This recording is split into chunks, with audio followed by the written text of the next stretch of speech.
Tonight, I'd like to talk about George Harrison and his continuing search for the spiritual side of life.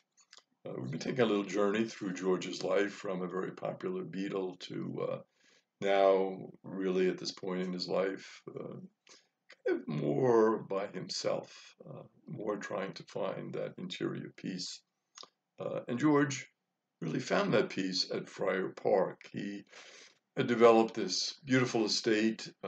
It was big, plenty of room for him and for his followers.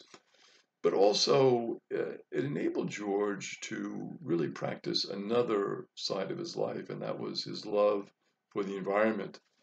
So we would see him spending many hours at Friar Park with different plantings, trees, vegetation, and he loved it. He just loved the solitude, the peace that he found there. Certainly a contrast to his earlier days with the Beatles when peace was certainly at a premium, fans screaming, going on tours all the time, traveling around. He found his peace at Friar Park. His album, next album, Gone Tropo, the only one that he made between 1982 and 1987, performed poorly. So at this point in his life, his individual albums really, to be honest about it, were not going well. The Beatle music still selling well, doing fantastic, but his own single albums after his initial success as a solo artist were not doing that well. George was also at a very interesting point spiritually. At this point in his life, he had interiorized his faith because of his meditation, because of his chanting, because of his reading of the Hindu scriptures. The faith now really became part of his everyday life, his everyday existence. So because he had interiorized his faith so much, he found he didn't really have to talk about it as much as he had talked about it in the past.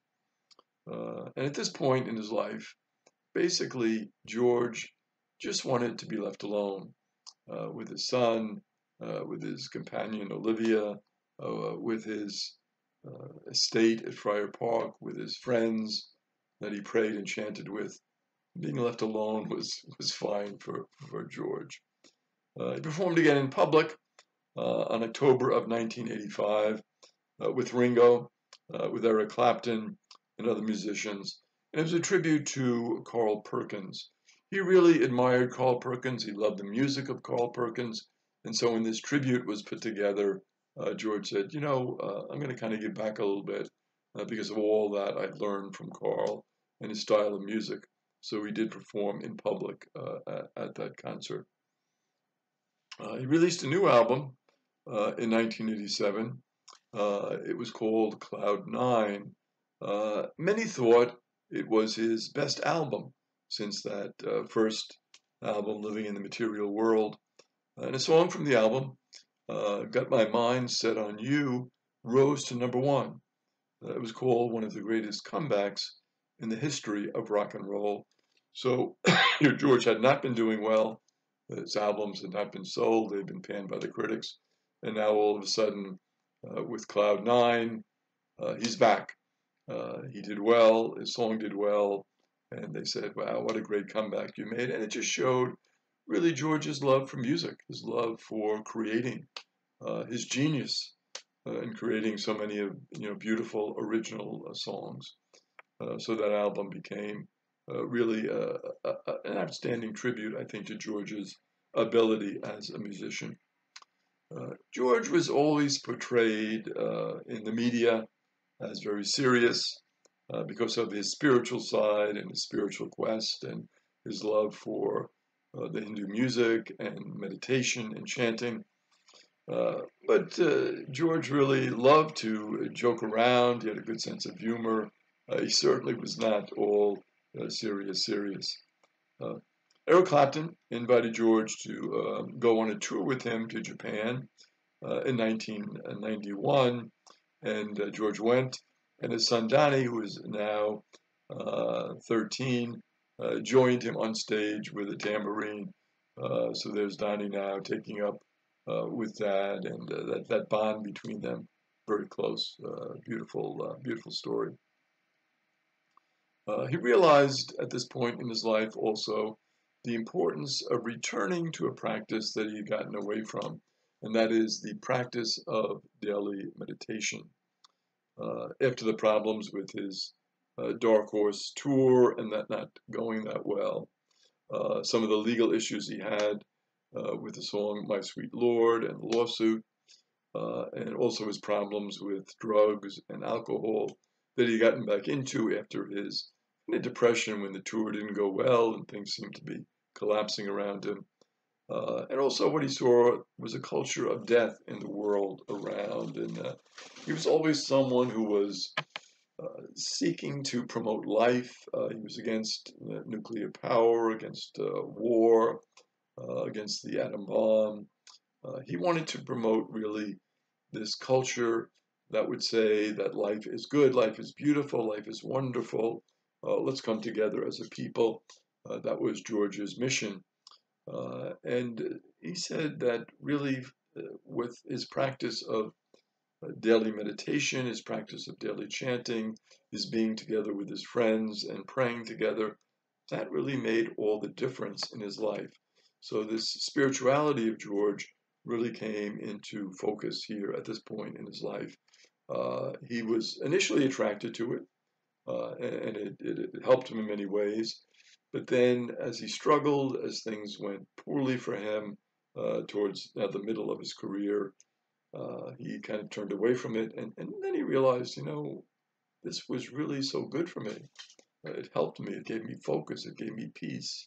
And he got back into it. And again, it really made a tremendous difference in his life. George played on April 6th, 1990, at a concert in London's Royal Albert Hall for the benefit of the Natural Law Party.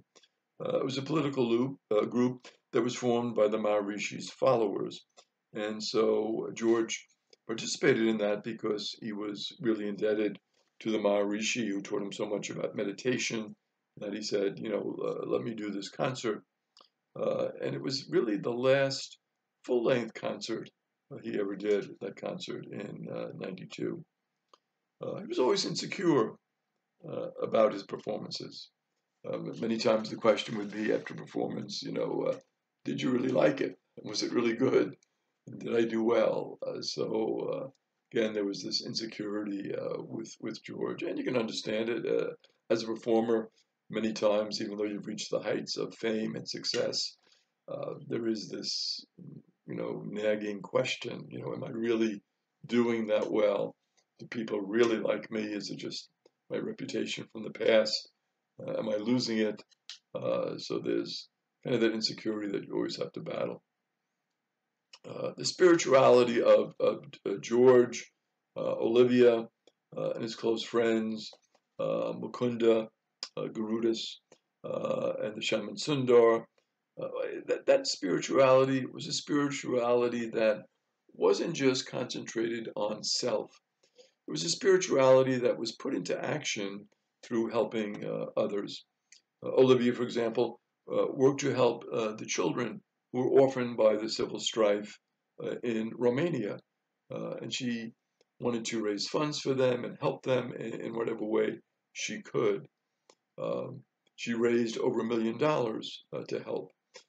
Others worked on Food for Life to feed those who were displaced by the war in Bosnia. So there was always a social dimension to the spirituality. It wasn't just a withdrawal from the world. Many times, spiritual people are criticized as well. They're just into their spirituality, they're praying too much. Why don't they help others? But we find many times with people that have a real active spirituality that it is not just about them, that because of that spiritual strength that they get through prayer, that they really are called to help others. And that certainly was the case with George and with the case of many of his companions. So it was a spirituality that was really transformative on a personal level, but also a spirituality that was engaged with the world, engaged in helping others.